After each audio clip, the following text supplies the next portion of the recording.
I sat in the waiting hall, clutching the plane ticket to Miami in my hand. By the gate, an elderly couple were arguing. The old man said the old woman had lost her passport.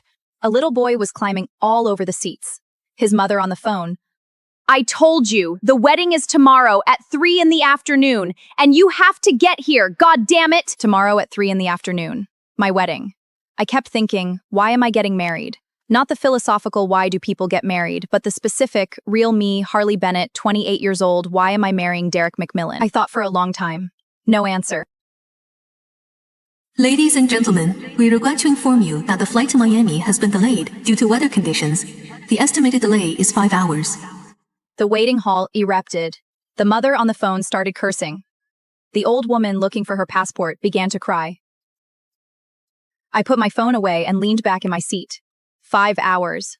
I had 5 hours to decide whether to marry a man I wasn't sure I loved. Everyone was rebooking, making calls, complaining, only I didn't move. I sat there, watching people come and go with only one thought in my mind. Maybe the delay was a sign. Maybe the universe was telling me, don't get on this plane, don't fly to that wedding. The seat next to me had been empty. Everyone rushed to rebook. No one wanted to sit in the delayed flight waiting area. I was almost grateful. At least it was quiet. But this quiet only lasted 20 minutes. A woman dragging a large suitcase and carrying a hiking backpack sat down next to me. She looked at least 60, with completely white hair tied in a dirty pendytail, wearing a faded white hiking jacket. When she took off her backpack, it almost hit my foot. Sorry. This bag has been with me for 10 years. I can't bear to replace it. I said it was okay. She took out a thermos from her bag, unscrewed the lid, and took a sip. What are you going to Miami for? Getting married. She raised an eyebrow. Her expression wasn't blessing, wasn't surprise. It was something hard to describe. You don't look like someone who's about to get married. What do you mean? Your face is gray. I wanted to argue, but I opened my mouth and nothing came out. Because she was right. Of I marrying the love of my life. All I had was numbness, wedding souvenir, seating chart, food tasting, makeup trial, dress fitting. I did everything I was supposed to do, like a project manager pushing forward a project. What do you do? I work as an analyst at an investment bank. Do you like it? I don't like it. After saying these 2 words, I startled myself. I had never said don't like it to anyone. Derek asked, I said it's okay. My mom asked, I said it's fine. An interviewer asked, I said it's my passion. But what she said was true. I don't like it. I hate those numbers, hate those envious meetings, hate putting on a suit and tying my hair up every morning, hating the person I see in the mirror. Then why do you do it? Because I need this job. Because Derek's mom thinks working in investment banking is respectable. Because I gave up the opportunity to get an MBA and chose this job instead. She looked at me with something in her eyes that made me uncomfortable. Not sympathy. Understanding. That kind of, I know what you're talking about, understanding. Why did you give up the MBA? Because Derek said that after I finish my MBA, I'll be 31. Too old. He said a woman's best age to get married is 28. Her words stunned me. Not because I didn't know, but because no one had ever said it out loud. Derek said those words in an Italian restaurant. We had just finished our main course. Dessert hadn't come yet. He held my hand and said, at the time, I thought it was romantic. Now I realize was what your best age is defined by me. What's your name? Eleanor. Eleanor Warren. My name is Harley. I know. It's on your boarding pass. I smiled. There was something about her that made me relax. Maybe because she was so old enough that she didn't need to prove anything to anyone. Maybe because she was wearing that worn-out hiking jacket, old enough that she didn't care what others thought of her. Maybe because there was no judgment in her eyes, only stories. Do you travel alone? Alone. My husband divorced me when he turned 60. He found a 25-year-old, so I decided to live my 60s, better than his. She took out a tablet from her bag, scrolled through it a few times, and handed it to me. Take a look at this. On the screen was a video. A gray-haired woman stood on top of Machu Picchu, wind blowing her hair everywhere, smiling. She was wearing that hiking jacket, carrying that backpack, with the rolling Andes mountains in the background. The video was only 15 seconds, but I watched it over and over again. Is this you? I took it when I was 60, the 3rd month after my divorce. I looked at her. Her skin was tan, deep brown. The crow's clay at the corners of her eyes were deep, but her bright. The one she said a woman about to get married has. She had it too. Not the light of love, something else. Weren't you sad? Yes. I was sad for 2 full years. The first year I stayed in bed, ate and slept, gained 40 pounds. The second year I started walking around the neighborhood 10 kilometers a day. The third year I bought this plane ticket and went to Machu Picchu. Weren't you afraid to go alone? Afraid of what? Altitude sickness? Getting lost? Getting robbed? I'm not even afraid of my husband being stolen anymore. What else is there to be afraid of? Why did you show me this, I asked? Because you're hesitating. I've seen too many women hesitate and walk into marriage anyway. Every single one of them thought, once we're married, it'll get better. No one told them it won't get better. It will only get worse. You don't believe in marriage? I believe in marriage. I believe in good marriages. But yours isn't one of them. You know yours isn't. You just don't dare to admit it. I sat there, my ears ringing. Not from the announcement. It was the sound of voices fighting inside my head. Derek's face floated before my eyes. The way he smiled, the way he got angry, the way he turned his back to me in bed. One word came to mind: habit. Not love, just habit. I was used to having him around, but being used to something doesn't make it right. Do you know what my biggest regret is? When I was young, I got a full scholarship to London Business School, but I didn't go because my boyfriend at the time said a long-distance relationship would destroy us. I listened to him. I stayed. Later, we got married, had 2 kids, he cheated, we got divorced to see it. I stood at the gate and took a photo. The gate was still the same gate, but I was no longer the same me. She scrolled to that photo and showed it to me. A gray-haired woman stood in front of an iron gate with London Business School written on it. She was wearing that hiking jacket, carrying that backpack, smiling like a child. I came to the gate of this school and cried for an hour, not regret. Anger. Anger that I didn't come back then. Tablet back to her. My hands were shaking. Not because I was cold, because every word she said pierced my heart like a needle. I had also gotten an MBA acceptance letter. Not a full scholarship, but Derek's family had more than enough money. His mother didn't say we can't afford it. She said you'll be 31 when you come back. Who knows if Derek will even still want you by then. I didn't argue back then. I wasn't even angry. I just thought she was right. 31 really was older than 28. What I thought was I want to marry Derek at my best age, not go to school. Now I realize I was like a cow being led by the nose. The rope was in Derek's mother's hand. Derek was at the other end of the rope, and I was in the middle. I followed them for 3 years. I never asked myself, where do you want to go? You haven't answered my question yet. What are you going to Miami for? Getting married.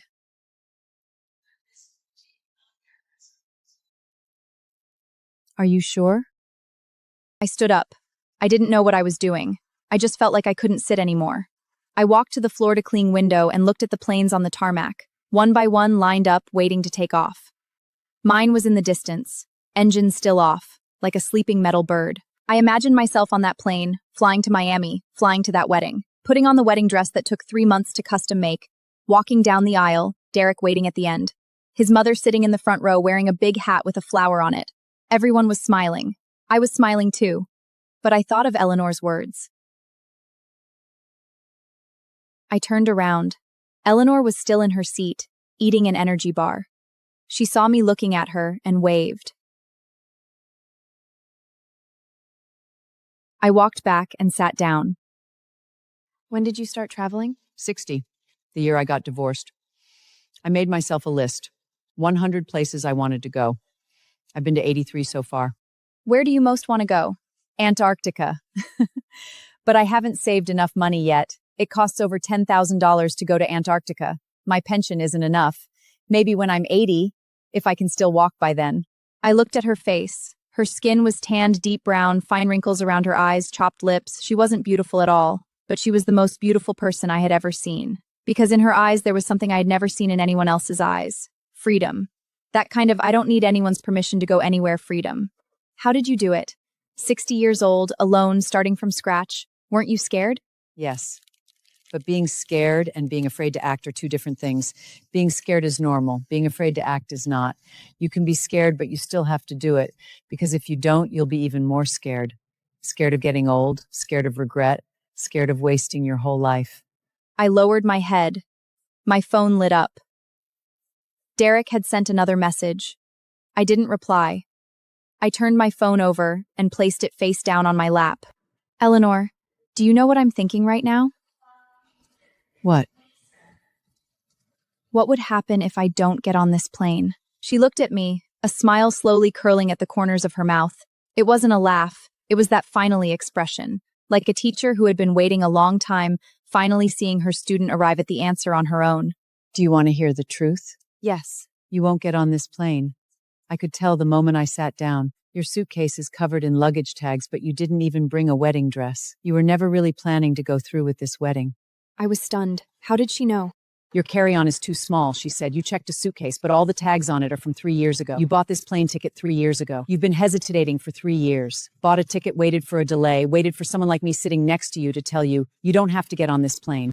My eyes suddenly turned red. I blinked hard, holding back the tears. But every word she said was true. But I bought this ticket 3 years ago. 3 years ago, Derek first brought up marriage. I said yes. I just bought a ticket to venue, didn't try on a wedding dress and let it sit until it expired. Bought another, expired again. This is the third one.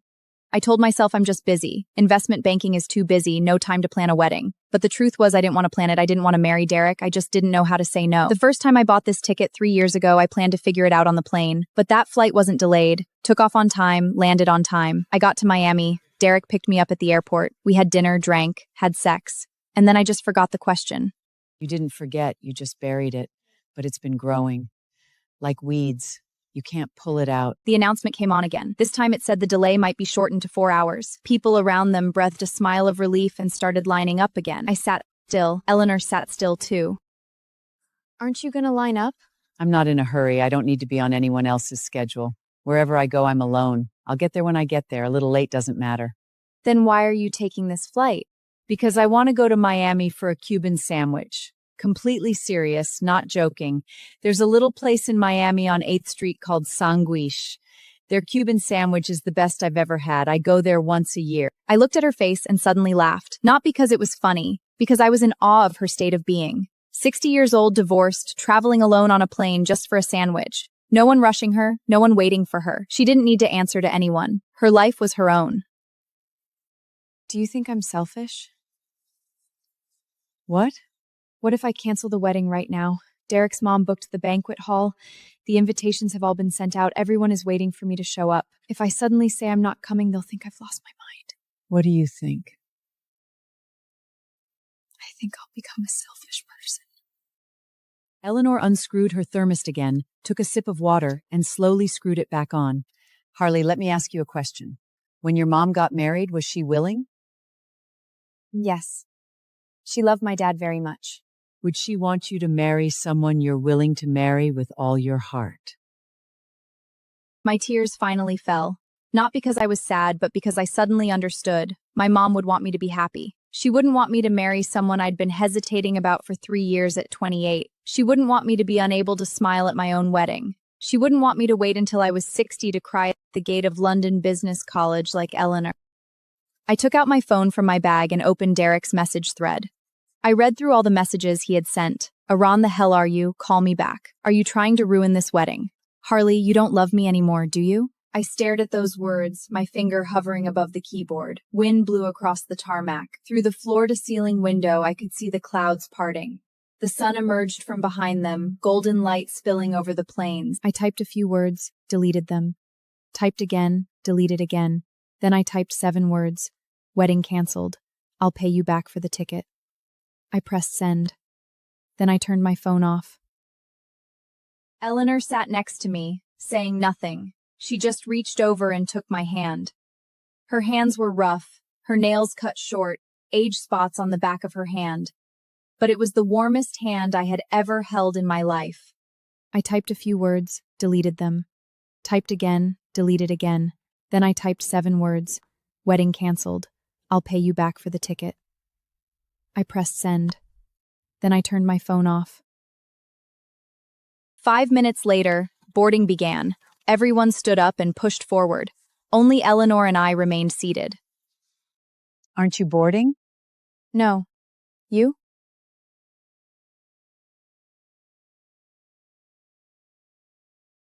Like I said, I'm not in a hurry. Come on, I'll buy you a Cuban sandwich. What? Miami's off the table, but I know a Cuban sandwich place in Los Angeles that's even better than the one in Miami. The owner is a Cuban grandmother, 90 years old, only makes 50 a day. If we get there before fat, wrinkled, not beautiful, if we made so good face, I smile. I'm not going to Los Angeles. I'm going to Boston. Boston? What for? School. The one I should have gone to 3 years ago. She smiled. That smile bloomed on her face like a flower. Then let's go. I'll walk you to the airport shuttle bus. I didn't go to Miami. I called off the wedding. Derek called 43 times and sent 97 messages. I didn't reply to any of them. His mother posted a cryptic remark on social media. I never saw it. I deleted all my social accounts. I flew to Boston. I rented a small apartment near the school, barely enough for a bed, a desk, and a bookshelf. But standing there, looking at the Charles River outside the window, I felt it for the first time. This is my room. Not Derek's, not chosen by his mother. It's chosen by me. On the first day of school, I walked into the classroom and sat in the front row. Where are you from? Los Angeles. Why do you look so nervous? Because I'm 28. I thought I was too old for this. I'm 18. I thought I was too old too. Guess we were both wrong. During Thanksgiving, I got a message from Eleanor. She said she had arrived in Iceland, soaping in the Blue Lagoon. The water was perfectly warm, the weather was freezing, and her hair had frozen into ice. She sent a selfie. Her hair stood up like popsicles, and she was laughing like a maniac. I looked at that photo, and I smiled. I chose the paper.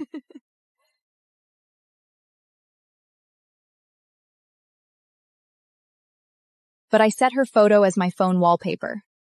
Whenever I felt like I couldn't go on, I would look at her smile and keep writing.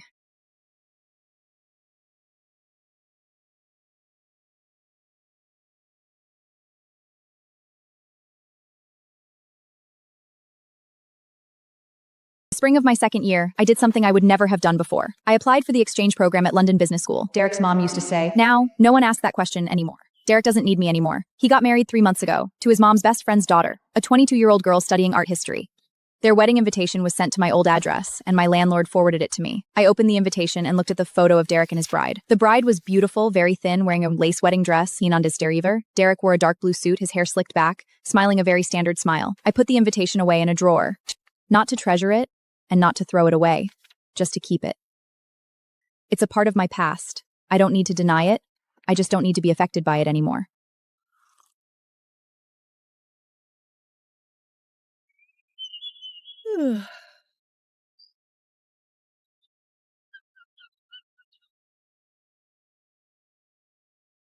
The exchange program at London Business School was only 4 months, but I lived it like 4 years. I went to all the places I'd always wanted to go. The British Museum, Tate Modern, the London Eye, the Harry Potter studio. I took the train to Cambridge, to Oxford, to Edinburgh. Every place I went, I would send Eleanor a photo, and she would send one back. We never called each other, just messages.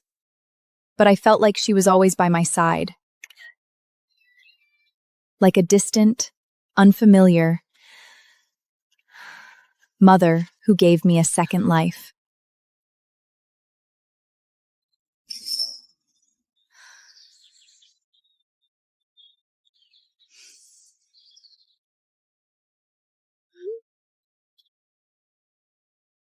When she was in Greece, she sent me a photo of the Santorini sunset. The sunset here is better than Machu sunrise at Chupichu is even better. I sent her a photo from Edinburgh Castle overlooking the whole city. Scottish bagpipes sound worse than I imagined. She replied, "Shut up. Bagpipes are the best sounding instrument in the world." After the exchange program ended and I returned to the US, I started my second year of MBA.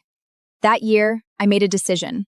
I wasn't going back to investment banking. I was going to become a travel blogger. When Derek's mom heard this, she would definitely say, "You're crazy." But I didn't care what she would say. She was nobody to me. She never was. I started writing a blog. It was called Hallie's 5 Hours. The title of my first article was "I Canceled My Wedding in the Airport Lounge." I wrote in great detail, every single detail, Eleanor's windbreaker, thermist, energy bars, that 15-second Machu Picchu video. I didn't add any fiction, because the truth was already powerful enough to move people. The night the article went out, my inbox exploded. Over 300 emails. Someone said, "You saved me." Someone said, "I'm also hesitating about getting married." Someone said, "I'm 665 and after reading your article, I booked a ticket to Iceland." I read those emails one by one until 3 in the morning. My eyes was swollen from crying. Not from sadness, but because I finally knew I wasn't alone. There were so many women, hesitating, struggling, telling themselves wait a little longer. They weren't waiting for the right time. They were waiting for someone to tell them, "You don't have to live this way." The blog went viral. Before I even graduated from my MBA, I received a book offer from a publisher, a sponsorship from a travel brand, even an interview invitation for a TV show. Not because I was amazing, but because I said what so many people were afraid to say. The TV host asked me, "Hallie, do you regret it? Do you regret canceling your wedding? I said, the only thing I regret is not canceling it 3 years earlier. The host asked again, and are you happy now? I looked into the camera, thought of Eleanor's smile, the top of Machachinu, that door at London Business School. I said, I'm very happy. Not because of how much money I have or how many places I've been to. It's because I'm finally doing what I want to do. Not what others think I should do, but what I want to do. After the show aired, Derek sent me a message. It was the first time he had contacted me in 2 years. He said, I saw you. You look happy. I'm happy for you. I stared at that message for a long time, then deleted it. No need to reply. 不需要回复. Some doors close, and there's no need to open them again.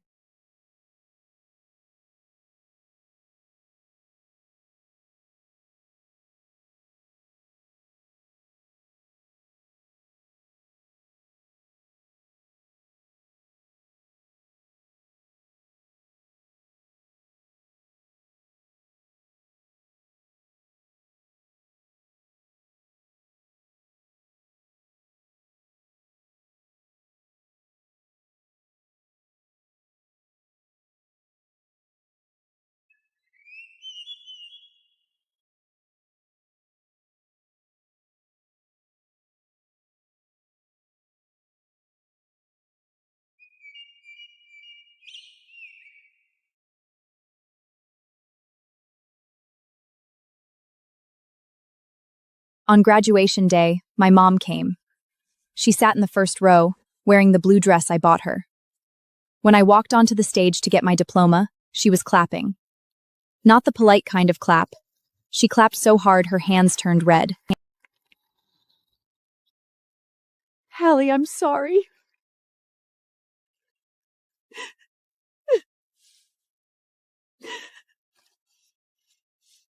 What are you sorry for? What are you sorry for?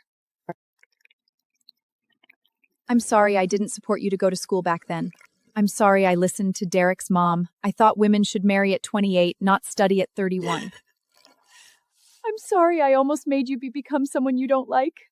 I held her and cried too. We stood on the lawn crying, surrounded by students in gowns taking photos. No one looked at us. Everyone was busy celebrating their own victory. Mom, you're not sorry to me. You're sorry to your younger self. What? You wanted to study when you were young, right? You wanted to go to London Business School too. But you didn't. Because people told you women don't need to. She didn't say anything, she just cried. Even harder than I did. After graduation, I moved to Los Angeles.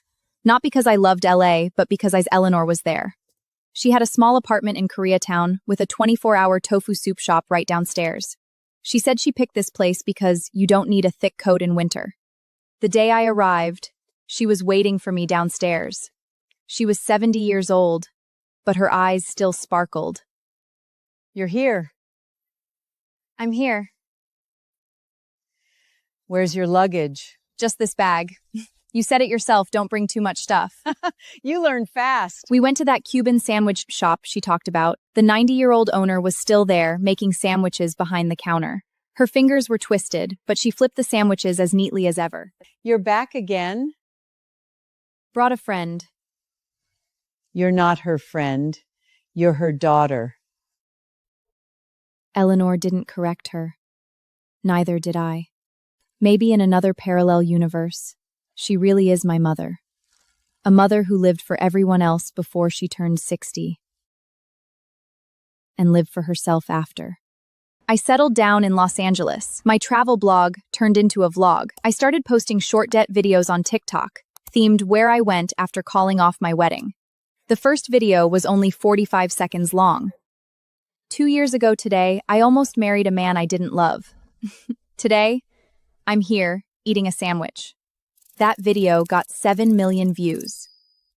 Someone in the comments said, "You're the bravest woman I've ever seen." Someone said, "You gave me the courage to leave my boyfriend." And someone said, "What's there to brag about just not getting married?" I read the last kind of comment to Eleanor. You don't need everyone to like you. You just need to make some people realize life can be lived this way. My videos aren't just about not getting married. I started sharing my travels, reading, work, and daily life. I filmed the aurora when I went to Iceland, and Machu Picchu in Peru, the place Eleanor told me about.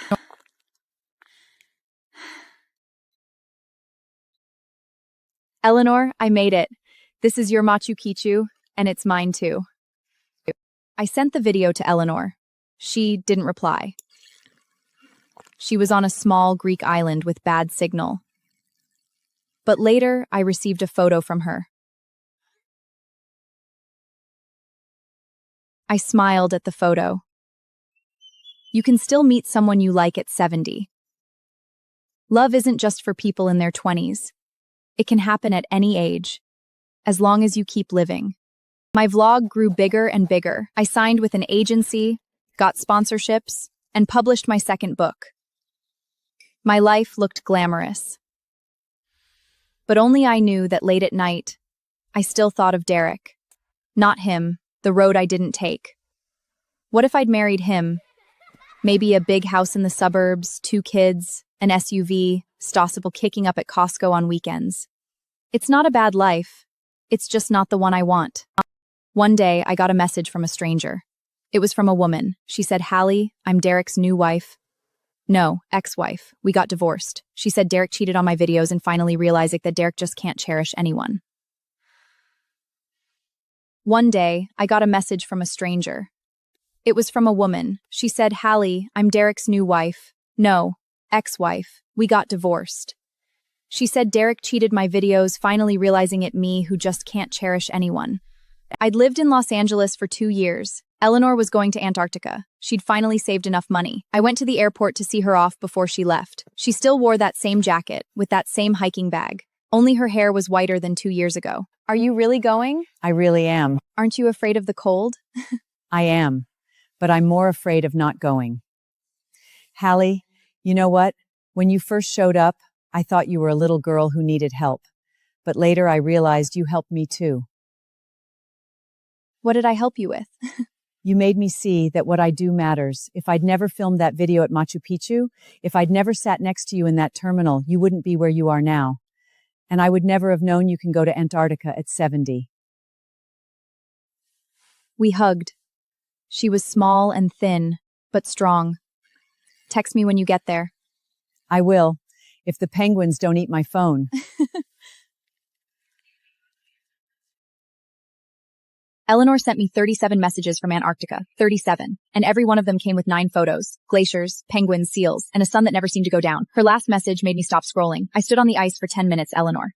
I couldn't help smiling. That was 70 years old, still chasing the world like an excited kid. By then, I was already in my 3rd year in Los Angeles. My 3rd MBA semester? No, I'd graduated a long time ago. All I knew was this. At 28, I called off my wedding. At 29, I graduated with my MBA. And at 30, I became a travel content creator. Not because I got married, because I earned it myself. The day I got the keys, I stood alone in the empty living room. And I said out loud, "Hallie, this is your home. Not Derek's, not your mother's, not anyone else's. Yours." I didn't cry. I smiled. The kind of smile that comes from somewhere deep inside your soul. One day when I was 32, I received an invitation from an old friend. My college classmate Lily is getting married in Miami, the same city where I almost flew to get married. I saw the address on the invitation and froze for a second. Miami, 6th Street. It's only a 10-minute walk from the Cuban sandwich shop Eleanor told me about. I decided to go. Not because I want to go to that city, but because I want to prove something. That city is not my nightmare. It's just a place. I can eat sandwiches there, drink coffee. I don't need to be afraid of it. I booked the flight. This time, I'm not going to get married. I'm going to someone else's wedding. I brought a carry-on with only 2 dresses and a pair of sneakers. No checked luggage, no hesitation. The flight to Miami took off on time. No delays. Next to me sat a young couple. The girl was scrolling on her phone.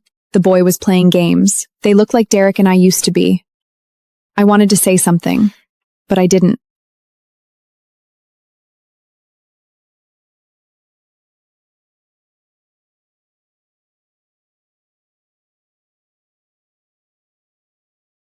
Some roads you have to walk alone. Lily's wedding was beautiful. By the ocean, white tents, pink roses. She wore a mermaid wedding dress, hair up, wearing a pearl necklace. When she walked toward the groom, her eyes were full of light. I've seen that light before. On top of Machu Picchu, in Eleanor's eyes, in my LA apartment, in my own eyes. It's not the getting married light. It's the I know this is what I want light. I cried at the wedding. Not out of envy, but out of joy. Happy that Lily found someone she's sure about. Happy that this kind of love still exists in the world. Happy that not everyone has to cancel a wedding to find themselves like I did. Lily, I've waited 30 years for you. You're only 31. Everyone laughed. I laughed too. After the wedding, I went to that Cuban sandwich shop on 8th Street. It was still there. The 90-year-old woman was still there. Her fingers were more crooked, but she flipped the sandwiches with the same agility. "Do you remember me?" I asked. She glanced at me. "You're Eleanor's friend." "You remember?" "Of course I remember. Very few people come to eat my sandwich alone. Most come in pairs, one eats, the other takes photos." I laughed. "I'm alone now too. Alone is good. Alone means you can eat too." She really made me too. I sat on the plastic chair outside the shop, watching people pass by on 8th Street, and ate both sandwiches. It was delicious. Even better than Eleanor said. On the flight back to LA, I sat next to another older woman. She wore a pink sweater, curly hair, lipstick. She looked so refined and elegant, like the kind of woman who drinks tea in a garden. Where are you going? Los Angeles. Home? Yes. How old are you? 32. She nodded. When I was 32, I just had my third child. I thought that was it for life. Raising kids, cooking, waiting for my husband to come home. But then I realized there's so much more to life. Like what? Like I started oil painting at 55 and had my first solo exhibition at 62. She took a business card out of her bag and handed it to me. It had her name and the word painter. This is the title I'm most proud of. Not someone's wife, not someone's mom, painter. Thank you. For what? For showing me it's never too late to start. She laughed, showing her dentries, but her eyes were truly bright. After landing in LA, I got a message from Eleanor. She said she was in Turkey, on a hot air balloon, attached a photo of her standing in the basket, hair blowing in the wind, smiling like a little girl, over 70 years old, and her eyes were full of light. I texted back, "I went to Miami, ate 2 Cuban sandwiches." She replied instantly, "Is the old lady still alive?" Yes. Her fingers are more crooked, but she still flips the sandwiches with agility. She's the coolest person I've ever met. You're the second coolest. Who's first? Me. She sent a long string of crying, laughing emojis. Then she sent another. "Hallie, I'm back in Eleanor in LA next week. Let's meet." Okay. I'll take you for tofu soup. Do you know why I love tofu soup? Why? Because it's hot. Hot things need to be eaten slowly. Slow down to taste the flavor. Life is the same. The day Eleanor came back to LA, I waited for her at that tofu soup shop in Koreatown. When she walked in, I almost didn't recognize her. She had a new jacket. Red, very bright. You got new clothes? Bought it in Antarctica. The old one wasn't warm enough. Bought it in Antarctica. The old one wasn't warm enough.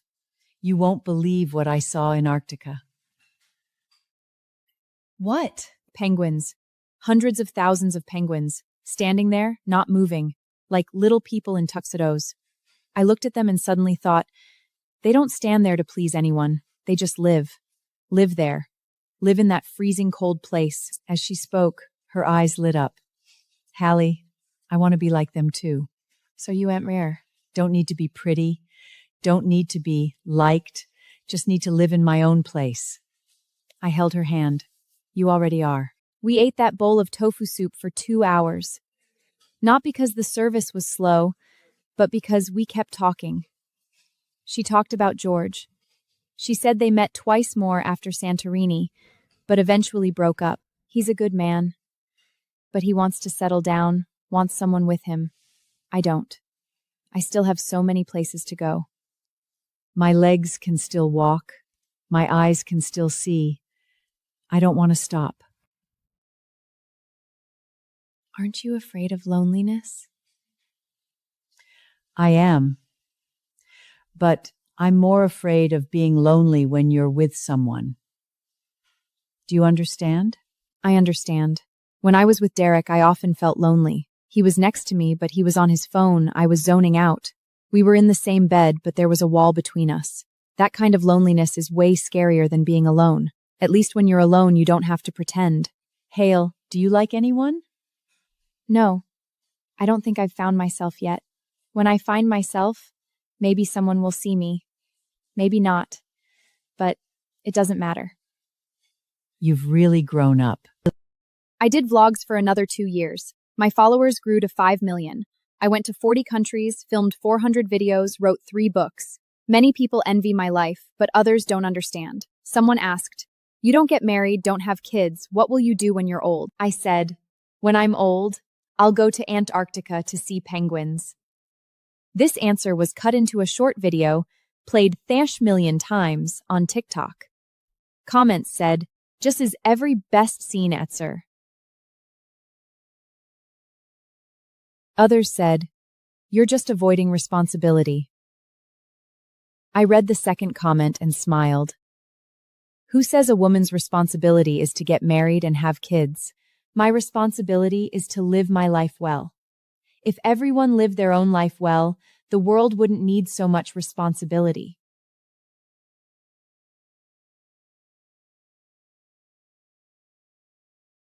That's because you don't post videos. You only post photos. Videos are too much trouble. Eleanor, and videos are too much trouble. I don't have the patience. You're just lazy. Yes. One day, I ran into someone at a supermarket in Los Angeles. Derek. He was pushing a shopping cart filled with milk, eggs, bread, and baby food. Beside him stood a woman holding a baby. She wasn't his ex-wife, and she wasn't the 22-year-old art history student. She was someone new. Hallie? The moment he saw me, he froze. You haven't changed at all. I have.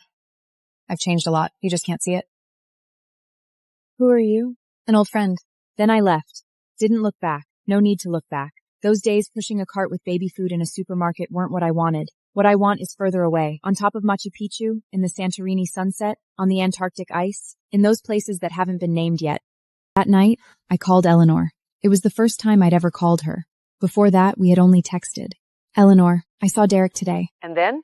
Then I walked away. Were you sad? Not sad. It just felt strange. I almost married that man once. She didn't answer right away. Instead, I heard something crunchy. It sounded like an apple. Eleanor, what are you eating? An apple. Bought it here in Alaska. The apples here are incredibly sweet. You're in Alaska again? I wanted to see the northern wind is the best season for it. She was always chasing somewhere farther than everyone else. When are you coming back to Los Angeles? I'm not. Next, Japan, then Australia, then New Zealand, maybe Los Angeles after that. Maybe not. For Eleanor, home was no longer a place. It was wherever the horizon began. What about your apartment? Sold it last month. I bought a boat. A boat? A small sailboat, big enough to live on. I'm going to sail around the world. I thought she was joking, but she wasn't. She really bought a sailboat. A photo appeared on my phone. A small white sailboat. An inflatable penguin sitting on the deck. The caption read, "Her name is Hallie." I couldn't stop smiling. When I saw that photo, tears came to my eyes instantly. Not because I was moved, but because I knew she wouldn't sail that boat for very long. Her body wasn't what it used to be. She told me her knees hurt, her shoulders hurt. Sometimes her fingers were stiff when she woke up in the morning. But she kept going to those freezing, faraway places, because she knew that if she stopped, she'd really be old. Eleanor, when do you leave? Next month. I'll come see you off. No need to see me off. I leave anytime, arrive anytime. If you come, I won't know where I am. No signal at sea. Then how do you send messages? Send when I dock. There's signal when I reach port. Eleanor, be careful. I will. I still have to come back alive to eat Cuban sandwiches. After Eleanor left, we lost contact.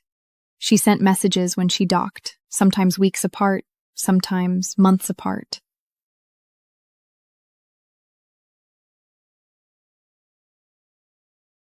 She said she met an old New Zealand man also sailing. They agreed to go to Tongi together. After that message, I never heard from her again.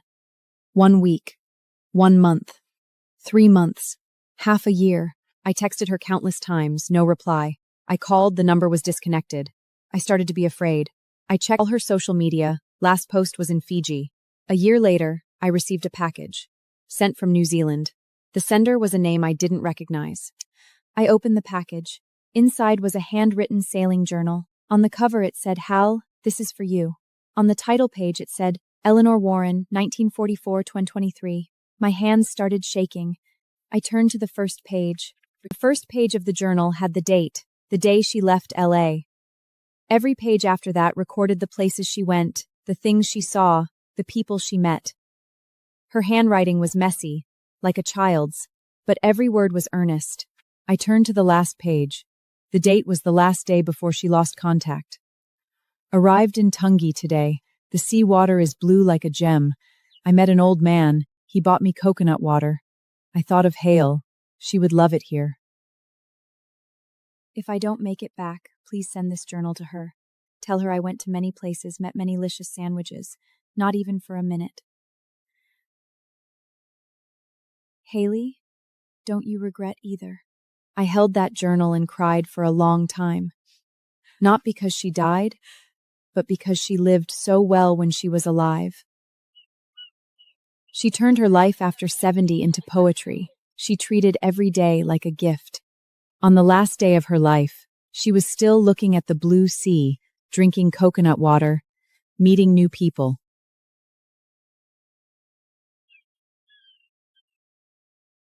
Didn't go to Eleanor's funeral because I didn't know where she was. She said before she died, scatter her ashes into the ocean. But I know her boat was called Halle. Her journal had my name on it. In her final moments, she was thinking of me. The sun was setting, sky from orange to purple, golden light on the sea. I wrote, Eleanor. On the wall hung a world map covered with red pushpins. Each pin represented a place I had been. I found Tonga, a tiny dot in the South Pacific. I drew a small heart. I picked up my backpack and put in a fleece jacket, a blank journal, and a pen. Eleanor, I'm setting off. The door closed. Sunlight fell on my shoulder. I smiled. I know where I'm going, smile. The flight to Tonga took off on time. No delay. Next to me was a young girl, early 20s, with a glow on her face. Where are you going? The flight to Tonga took off on time. No delay. I thought of myself 8 years ago, waiting for a flight to a wedding I wasn't sure about. An old woman in a fleece jacket sat next to me, and she changed my life. Now it was my turn to sit in that seat. Are you sure? Are you sure you want to go see him? Not sure, but I want to go see. If it's not right, I'll come back. Then go. If it's not right, come back. Remember, you can always come back. Something in her eyes lit up, like a lamp being turned on. I know Eleanor is waiting for me there. Not really waiting. Her story is waiting. Her story becomes my story. My story becomes the next girl's story. Passed on forever. Never stopping.